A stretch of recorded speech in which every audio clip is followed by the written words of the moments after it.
uma das mais antigas e poderosas instituições do mundo.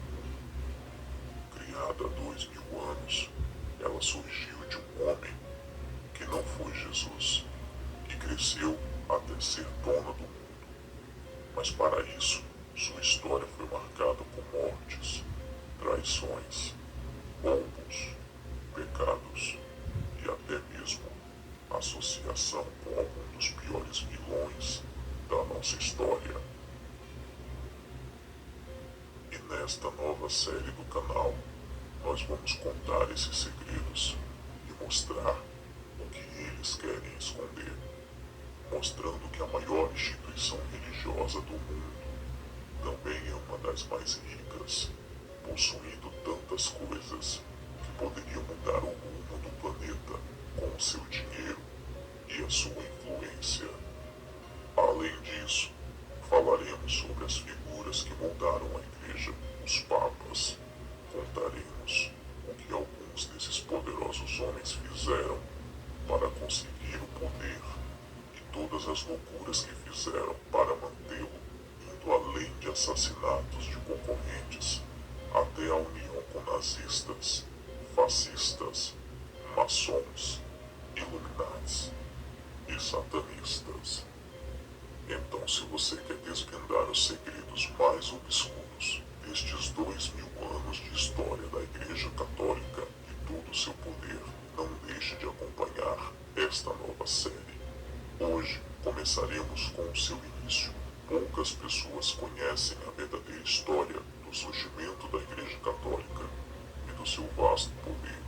Depois deste vídeo, você vai aprender a diferenciar o verdadeiro cristianismo da Igreja Católica. Sim, a Igreja Católica não é cristã, se formos levar ao pé da letra as palavras ditas por Jesus Cristo, registradas nos Evangelhos. Das religiões que se intitulam como cristãs, a Igreja Católica é a que mais fica distante do verdadeiro Evangelho deixado por Cristo. Sentem-se, crianças. O tio Lu vai contar uma história para vocês.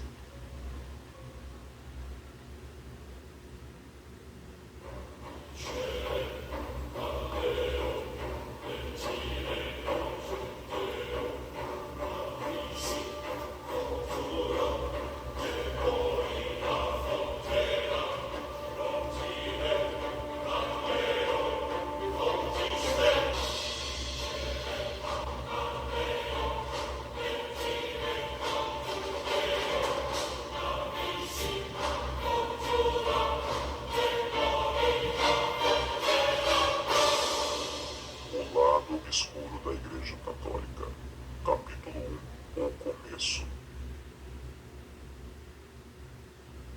Pois também te digo que tu és Pedro, e sobre esta pedra edificarei a minha igreja, e as portas do inferno não prevalecerão contra ela. Eu te darei as chaves dos céus, e tudo que ligares na terra será ligado nos céus, e tudo que desligares na terra será desligado nos céus.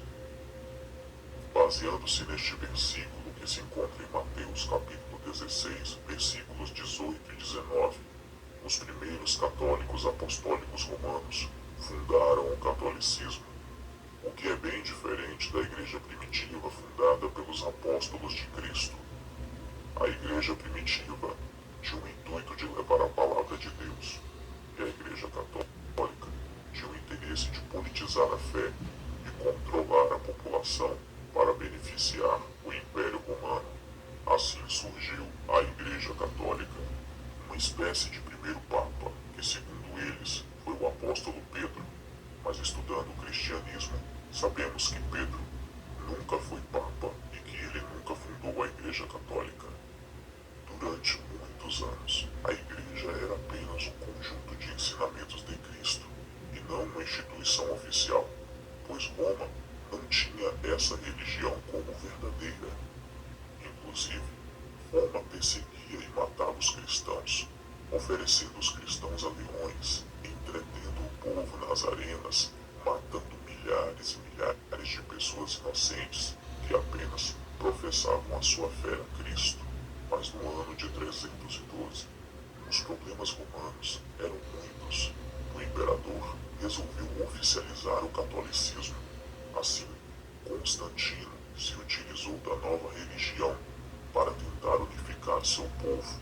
Não que ele realmente acreditasse nela, mas ele viu o poder que o cristianismo tinha para influenciar e dominar as mentes.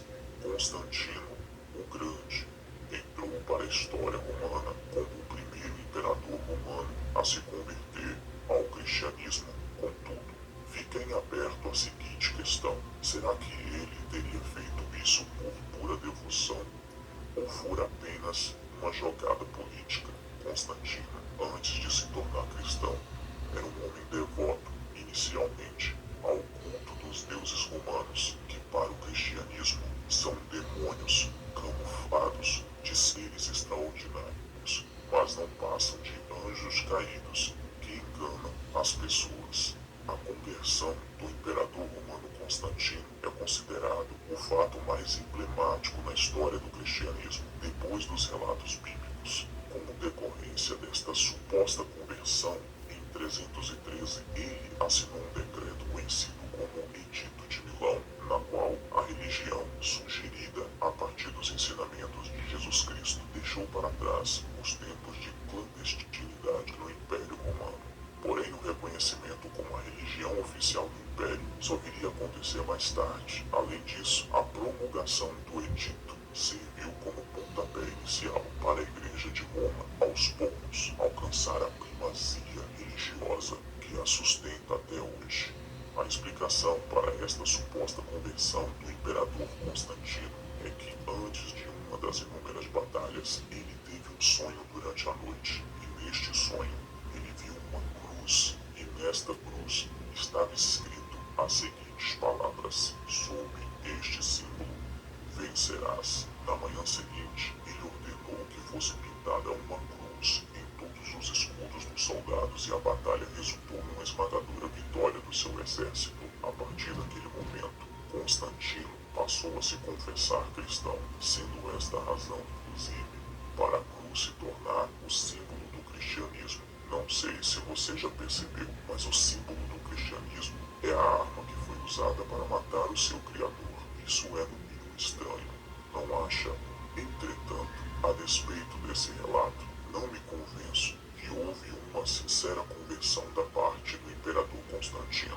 Me parece que ele enxergou no cristianismo um meio de consolidar o poder, já que após a vitória na citada batalha, ele se convertera no único soberano do lado ocidental do império, e os cristãos formavam um único grupo que não o via como seu Senhor Supremo. Os cristãos daquela época não acreditavam na conversão sincera do imperador Constantino, sem esquecer que grande parte dos cristãos daquela época preferiam a morte a ter que participar de rituais não cristãos, muitos pagando com a própria vida por tamanho crime, entre aspas. Esses mártires, como ficaram conhecidos, morriam por amor à causa, o que certamente deixava os integrantes do alto comando humano, bem como o próprio imperador Constantino, perplexos diante de tamanho nível de entrega e fidelidade. Como controlar um povo que não tem medo de morrer? Como ameaçá-los para que obedeçam às suas ordens e decretos? Foi com este questionamento que o Império Romano criou a estratégia de se apossar do cristianismo. Acredita-se que foi daí que surgiu o velho ditado: se não pode com eles, junte-se a eles. Assim surgiu o que conhecemos como catolicismo, e por conta deste domínio de Roma sobre o cristianismo, veio o nome que perdura há mais de 2000 anos: Igreja Católica Apostólica Romana. Você já deve ter se perguntado por que o nome católica? Bem, vamos explicar. A palavra católico vem do grego católicos, que quer dizer para todos, ou algo universal. Ela ganhou este nome porque o imperador romano aplicou um decreto que obrigava todas as pessoas a se converterem à Igreja Católica. Quem não se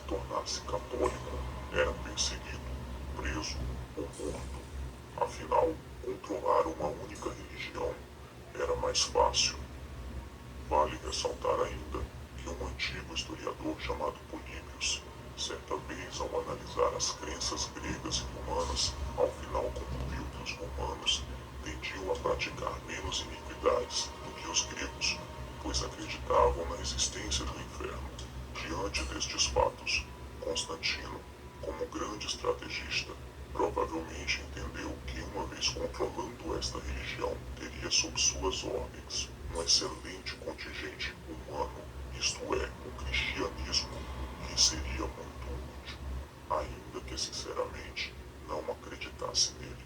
Constantino interviu nas doutrinas que se aplicavam dentro do cristianismo católico, o que ajudava diretamente o controle das massas pelo Império Romano. Enfim, a conversão de Constantino provavelmente não ocorreu, lembrando que o seu batismo se deu apenas em seu leito de morte. Ele apenas enxergou na crescente religião um instrumento para unir o império, que já dava sinais de muito desgaste. O imperador Constantino apenas usou o cristianismo para fortalecer os seus ideais e o seu poder. No frigir dos ovos, podemos dizer claramente que a Igreja Católica foi criada por um imperador romano que não entendia nada sobre o verdadeiro Evangelho de Cristo. Com essa legalização, a Igreja Católica começou a ganhar forma, pois deixava de ser ilegal e agora fazia parte do Império. Rapidamente, o seu poder e influência cresceram a tal ponto que o próprio imperador estava descontente com a religião e se metendo em seu estado, e acabou recebendo uma carta do Papa Gelácio que dizia: existem, Augusto Imperador, dois poderes principais que governam o mundo, a autoridade dos bispos e o poder real.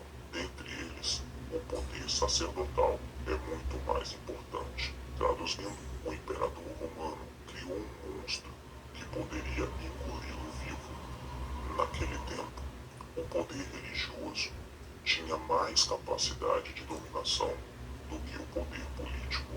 Durante séculos, a Igreja Católica floresceu junto com o Império Bizantino. Porém, quando as coisas começaram a ficar ruins devido a muitas batalhas contra bárbaros, a Igreja viu que talvez fosse a hora de buscar novos aliados, e sem pensar duas vezes, ela atraiu as mesmas pessoas que a haviam criado como uma instituição legítima. Dessa maneira, no século VIII, a Igreja se aliou a Pipino, monarca franco, que comandava as regiões que depois se tornariam a França. Assim, a Itália foi invadida e as terras conquistadas por Pipino foram doadas à Igreja Católica, que se tornou um reino independente e com grande poder. A Igreja Católica comemorava, pois não dependia mais de Roma e de nenhum governo paralelo. A Igreja Católica agiu como uma prostituta interesseira, se deitou com o imperador romano e depois o traiu com um dos seus piores inimigos para conquistar o seu espaço.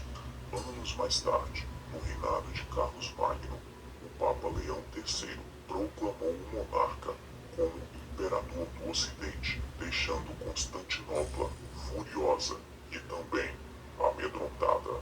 Agora, a Igreja Católica não é mais apenas uma religião pregando sua palavra para pessoas, e sim uma instituição poderosa, possuindo grandes terras e influência sobre o principal imperador daquele tempo. Além disso, ela era capaz de coroar e tirar coroas de reis, o que lhe deu poderes políticos maiores do que qualquer outro reino ou império. Parecia que nada poderia deter a poderosa Igreja com suas terras, riquezas e influências, mas estava para surgir um inimigo à altura, uma nova religião que poderia abalar os alicerces da Igreja Católica, o islamismo. Veremos essa história de calamidade e morte de milhares de pessoas, inclusive de muitos inocentes, no próximo episódio de O Lado Obscuro da Igreja Católica, capítulo 2, A Maldita Guerra Santa. Não perca o próximo vídeo da série.